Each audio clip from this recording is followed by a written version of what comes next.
Judul firman Tuhan, bagi Tuhan tidak ada yang mustahil. Ulangi, bagi Tuhan tidak ada yang mustahil. Lukas 1 ayat 37. Dipersilakan.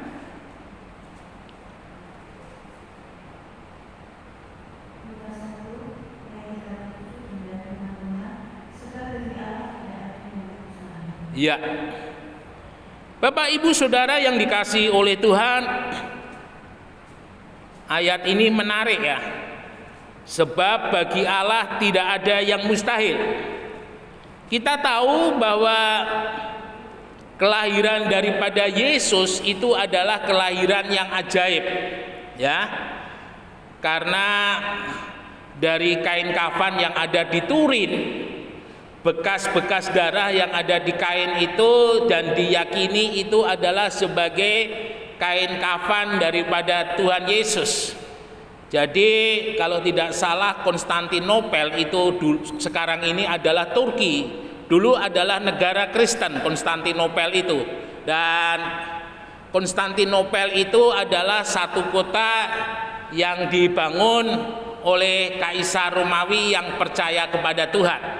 Ya, nah kain kafan itu yang pada saat itu ada diambil kemudian oleh prajurit tentara Kristen disembunyikan di Turin. Turin itu adalah sebuah kota di Italia dan menjadi pusat industri daripada mobil Fiat. Ya, jadi Fiat itu kalau tidak salah kepanjangan bahwa pabrik Fiat itu ada di Turin. Nah, Bapak Ibu Saudara, dan yang menarik ketika diselidiki kain kafan yang ada di Turin itu, bercak darah yang ada di sana, kromosomnya itu ternyata hanya ada kromosom laki-laki, tidak ada kromosom perempuan. Dan ini membuktikan dengan kuat bahwa kain kafan itu adalah kain kafan yang digunakan untuk membungkus Tuhan Yesus setelah mati di atas kayu salib, ya. Jadi ketika Tuhan Yesus disalib itu diturunkan kemudian dirawat, yang luar biasa itu tempat untuk merawat jenazahnya Tuhan Yesus. Itu ada satu gereja di Israel sana, saya waktu itu berkunjung. Saudara kalau bawa kain dari sini ya, saudara usapkan di batu, jadi itu batu kilangan gitu, saudara usap, bau wanginya itu nggak hilang-hilang. Saya bawa ke Tuban itu sampai kurang lebih beberapa bulan itu baunya ndak hilang, wanginya itu ndak hilang. Saudara bisa bayangkan itu batu ya, jadi digosok begitu. Jadi orang-orang yang datang ke sana itu kebanyakan dia hanya pengen mau bawa kain kemudian digosokkan di tempat itu, dan itu menjadi sebuah kenang-kenangan yang mahal kalau saya katakan. Nah, Bapak Ibu Saudara, melihat kelahiran daripada Tuhan Yesus, posisi Maryam itu juga masih perawan ya, virgin, masih perawan. Dan itu menjadi satu hal yang sangat dipegang teguh oleh gereja Katolik. Jadi Maria itu dalam kondisi perawan, dia mengandung dan dia melahirkan Tuhan Yesus. Betul-betul satu peristiwa yang ajaib. Mungkin saudara bertanya, mengapa tidak langsung saja Tuhan Yesus itu ada di perutnya Maria menjadi besar lalu keluar? Karena kita harus sadar bahwa Tuhan Yesus datang benar-benar sebagai manusia. Jadi kehamilan daripada Maria itu betul-betul 9 bulan 10 hari. Ini menurut ilmu kebidanan seperti itu ya. Jadi tidak boleh ditambah, tidak boleh dikurangi. Karena ini untuk membuktikan bahwa keberadaan Yesus itu adalah betul-betul manusia. Nah, Bapak Ibu Saudara, dari proses kehamilan Maria tanpa ada persetubuhan, tanpa ada sperma, itu sudah merupakan satu keajaiban yang luar biasa.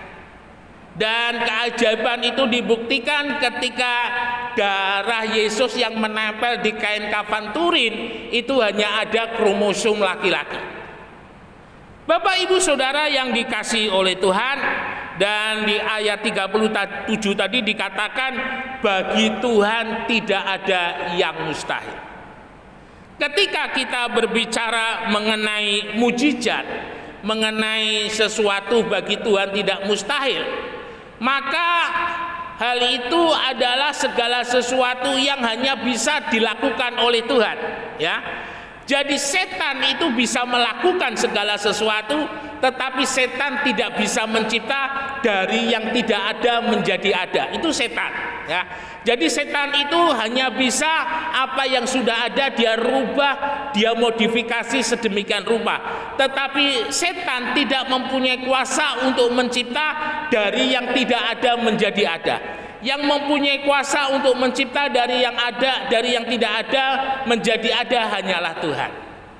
Dan itu dalam peristiwa penciptaan selama 6 hari Tuhan menciptakan itu semuanya dari kondisi, dari keadaan yang tidak ada kemudian menjadi ada. Nah, mukjizat itu juga demikian. Itu adalah segala sesuatu yang tidak bisa dilakukan oleh manusia, tetapi hanya bisa dilakukan oleh Tuhan. Bapak Ibu Saudara, bagaimana dengan kehidupan kita sebagai orang percaya? Sebenarnya dalam kehidupan kita sebagai orang percaya juga mempunyai kuasa, meskipun tidak 100% seperti Yesus, tapi kita sebagai orang percaya juga diberi kekuasa sehingga kita mempunyai kuasa. Kamu akan mempunyai kuasa kalau Roh Kudus turun ke atas kamu dan kamu menjadi saksiku, ya. Jadi kita harus ingat setiap orang percaya mempunyai kuasa. Jadi mulai sekarang yang biasanya takut menjadi tidak takut, ya. Dalam hal ini tentunya kalau keluar malam mau ke belakang begitu tidak usah membangunkan siapa-siapa, berani sendiri, ya. Kadang biasanya kalau yang namanya ibu-ibu, yang namanya cewek itu kalau malam itu kalau mau ke belakang atau mau keluar begitu pasti bangunkan suaminya, ya. Mengapa? Karena takut. Tetapi kita sadar kita sudah diberi kuasa, dan kuasa itu ada di dalam Tuhan Yesus. Matius 1:23, Immanuel, Allah yang beserta dengan kita, artinya Tuhan selalu ada bersama-sama dengan kita. Saya ingat waktu itu ketika persekutuan doa lalu lewat di makam Dowo, ya. Ketika lewat makam Dowo waktu itu saya masih kecil, mungkin masih SD, ya. Tapi sebenarnya takut juga waktu itu karena kondisinya gelap. Saya bonceng dengan ibunya Mas Eli, Ibu Tumpo. Dan ketika bonceng Ibu Tumpo itu sudah darah Yesus sambil bawa sepedanya. Saya hanya bilang, "Bu, enggak usah takut." Tapi sebenarnya takut waktu itu. Tuhan ada bersama-sama dengan kita. Jadi sepanjang jalan Bu Tumpo itu dalam nama Yesus, darah Yesus, naik sepeda, saya bilang haleluya, haleluya, sampai akhirnya sepanjang makam Dowo itu akhirnya bisa selesai sampai di rumahnya Ibu Denok, ya, waktu itu. Nah, Bapak Ibu Saudara yang dikasihi oleh Tuhan, sore hari ini kita mau coba melihat satu kisah yang dialami oleh Ishak, ya. Kita mau buka di dalam Kejadian 26. Kejadian 26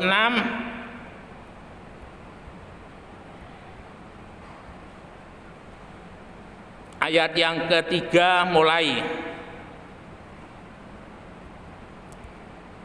sampai dengan ayat yang keenam.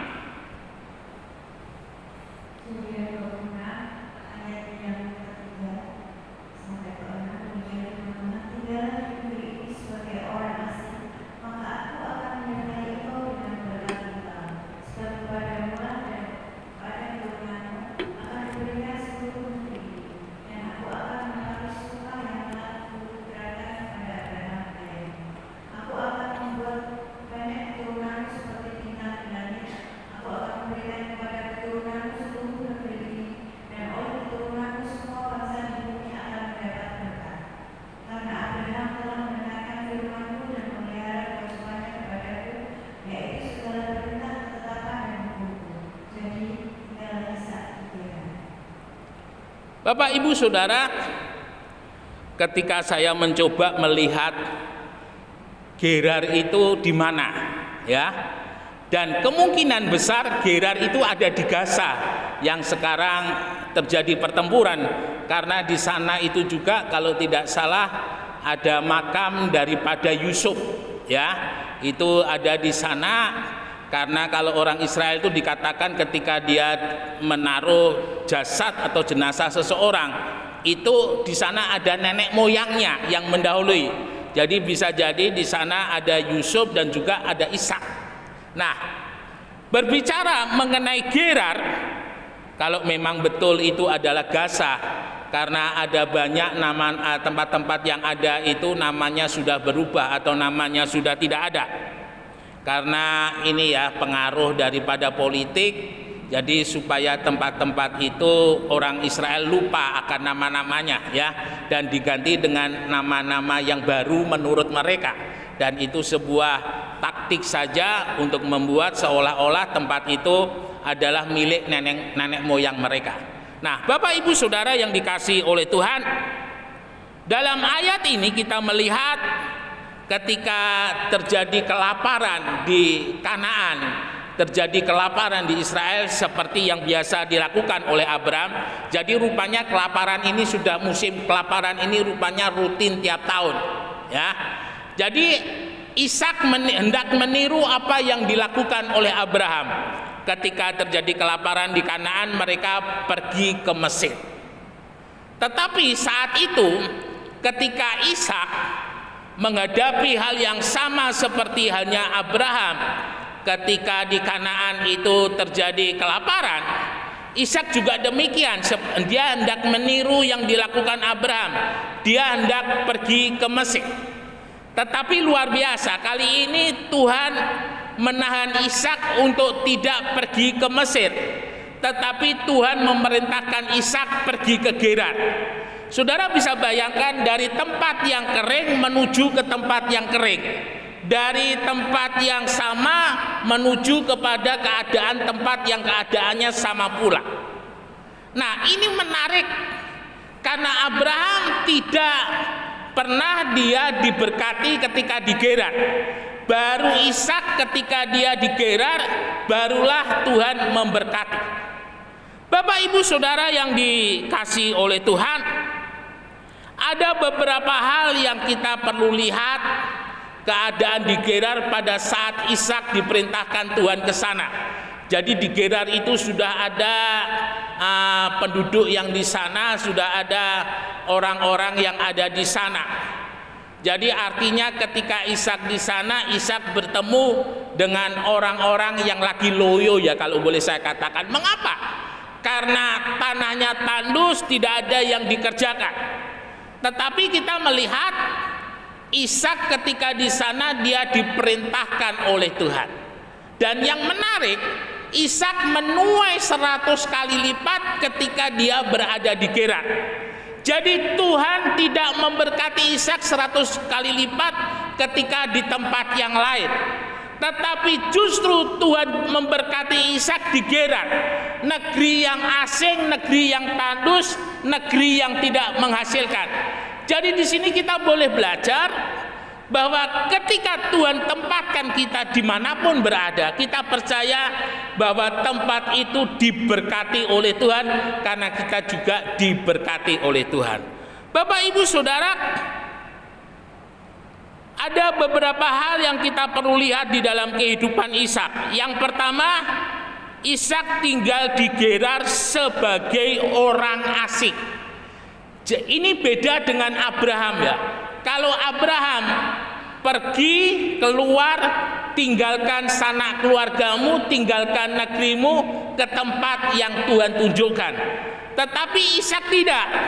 Tuhan memerintahkan kepada Ishak untuk tetap mempertahankan dirinya sebagai orang asing, sebagai hambanya Tuhan, sebagai miliknya Tuhan, sebagai keturunannya Tuhan. Itu yang dialami oleh Ishak ya. Jadi ini satu hal yang luar biasa. Dan ketika Ishak terus mempertahankan dirinya sebagai orang asing, kita harus sadar ketika Ishak mempertahankan dirinya sebagai bangsa yang diberkati oleh Tuhan, sebagai keturunan Abraham, ada beberapa hal yang kita perlu lihat di sana, bahwa Ishak mempertahankan kepercayaannya, ya. Jadi di tempat yang baru Ishak tidak mengorbankan kepercayaannya, tetapi Ishak tetap mempercayakan kepercayaannya kepada Tuhan seperti yang sudah diajarkan oleh Abraham. Nah, ini perlu sekali dalam kehidupan kita. Ketika Tuhan bawa kita ke tempat yang jauh dari keluarga atau dari rumah kita, maka identitas kita tetap nempel di dalam kehidupan kita sebagai orang percaya, ya. Kadang dalam kehidupan kita seringkali kita mencoba untuk berbaur, ya. Tapi saudara harus ingat, ada hal-hal di dalam kehidupan kita bisa berbaur dalam hal yang sosial, tetapi dalam keimanan itu harus dipertahankan.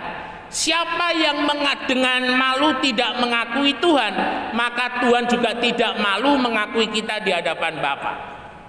Ini penting sekali, karena ketika kita masih mengakui Tuhan, masih percaya kepada Tuhan, artinya kita masih ada komunikasi kepada Tuhan. Ada satu nasihat, waktu itu saya ikut kuliah S2, salah satu dosen saya itu adalah dosen misi, dan suatu saat dia pergi ke India, dan kebetulan waktu itu daerah yang dia pergi di India itu warganya itu orang Muslim, ya. Jadi ketika waktu itu saatnya Jumatan, ya, sudah waktunya dosen saya ini mengatakan kepada temannya itu, silakan kamu beribadah, saya akan tetap di sini, saya akan tunggu kamu sampai kamu selesai ibadah. Itu adalah satu sikap yang sangat dipuji. Bapak Ibu Saudara sekalian yang dikasihi oleh Tuhan, Ishak mempertahankan kepercayaan, tidak peduli dia jauh dari rumahnya, jauh dari keluarganya, tetapi mempertahankan kepercayaan, mempertahankan Tuhan, itu adalah satu hal yang prinsip. Lalu kemudian tata cara hidupnya. Ishak mempertahankan hidupnya sebagai keturunan Abraham. Ishak mempertahankan hidupnya sebagai orang yang disunat, ya. Perjanjian sunat adalah perjanjian antara Tuhan dengan Abraham, dan Ishak sebagai keturunan Abraham dia pun juga melakukannya. Tata cara hidupnya, lalu kemudian budaya daripada Ishak, budaya yang ada bersama-sama dengan Abraham, tentunya bersama-sama dengan Tuhan, itu juga dipertahankan oleh Ishak. Bapak Ibu Saudara yang dikasihi oleh Tuhan, kita mau membedakan, ya. Ketika Abraham berada di Ur Kasdim, Abraham beribadah, Abraham menyembah Allah yang ada di Ur Kasdim. Tetapi ketika Tuhan perintahkan pergi, tinggalkan, ya. Pergi dan tinggalkan itu tidak dibawa lagi. Jadi artinya yang ada di Ur Kasdim itu adalah sebuah kenangan masa lalu yang Abraham tidak pakai, dan Abraham mulai belajar yang baru di dalam hidup sebagai orang yang percaya kepada Tuhan. Dan kita boleh lihat apa yang dilakukan oleh Ishak itu sungguh-sungguh memperkenankan hati Tuhan. Bapak Ibu Saudara yang dikasihi oleh Tuhan, tidak hanya Ishak identitas dirinya dipertahankan, tetapi di sana kita juga melihat bahwa Tuhan menyertai di dalam kehidupan Ishak. Immanuel, Tuhan yang beserta dengan kita, itu ada di Matius 1:23. Bapak Ibu Saudara, tanda di dalam kehidupan kita sebagai orang percaya yang sungguh-sungguh kepada Tuhan, kehidupan kita akan disertai oleh Tuhan. Jadi penyertaan Tuhan ini adalah tanda di dalam kehidupan kita sebagai miliknya Tuhan. Tanda di dalam kehidupan kita sebagai orang yang percaya kepada Tuhan. Bangsa Israel ketika keluar dari Mesir, dia disertai oleh Tuhan dalam tiang awan dan tiang api, ya. Dalam kehidupan kita sebagai orang percaya, kita oleh Tuhan disertai oleh Tuhan melalui doa, melalui bimbingan firman Tuhan, dan yang pasti Tuhan memberikan kita yang namanya Alkitab, atau Alkitab itu kitabnya Tuhan, bukunya Tuhan. Bapak Ibu Saudara, Alkitab itu adalah satu buku yang luar biasa, ya. Di dalam kesaksiannya ketika di sidang, Bapak Yusuf Roni yang nyidang itu sama-sama baca. Tetapi Bapak Yusuf Roni katakan, Bapak dengan saya ketika baca beda. Kalau saya ketika baca, saya ada pimpinan Roh Kudus yang menolong saya untuk mengerti. Tetapi Bapak karena tidak percaya kepada Tuhan, apa yang Bapak baca, Bapak tidak mengerti. Ini adalah satu jawaban yang luar biasa dari pendeta Yusuf Roni. Nah, Bapak Ibu Saudara yang dikasihi oleh Tuhan, membaca Alkitab, membaca firman Allah, itu adalah membaca sebuah tuntunan hidup di dalam kehidupan kita. Kadang kita orang percaya, kita tidak kurang sungguh-sungguh memperhatikan Alkitab kita. Saudara, ketika saudara perhatikan di dalam Alkitab kita dan saudara baca, jadi kalau Alkitab itu dibaca dan direnungkan. Direnungkan itu apa ya? Dihayati begitu kira-kira. Nah, itu saudara akan menikmati, akan merasakan bagaimana firman itu hidup di dalam kehidupan kita. Kita bisa menikmati sepertinya seolah-olah di sana Tuhan ada bersama-sama dengan kita, Tuhan menolong kita, Tuhan membela kita, Tuhan membebaskan kita, Tuhan memberkati kita, dan itu menjadi keyakinan di dalam kehidupan kita. Ya, mari kita mulai di dalam kehidupan kita untuk boleh memperhatikan bagaimana hubungan kita dengan Tuhan melalui firman Allah yang ada di dalam Alkitab itu. Jadi tidak serta-merta semua orang ketika dia membaca Alkitab, dia mendapatkan berkat-berkat rohani atau dia mendapatkan nilai-nilai rohani yang luar biasa. Hanya orang yang sudah dipilih oleh Tuhan, hanya orang yang sudah percaya, hanya orang yang sudah ditentukan oleh Tuhan, dia yang bisa. Tetapi kalau dia tidak ditentukan, dia tidak akan mengerti, dia tidak bisa. Bapak Ibu Saudara yang dikasihi oleh Tuhan, dan ini yang dialami oleh Ishak. Dia disertai oleh Tuhan. Tuhan berbicara dalam kehidupan Ishak seperti halnya Abraham.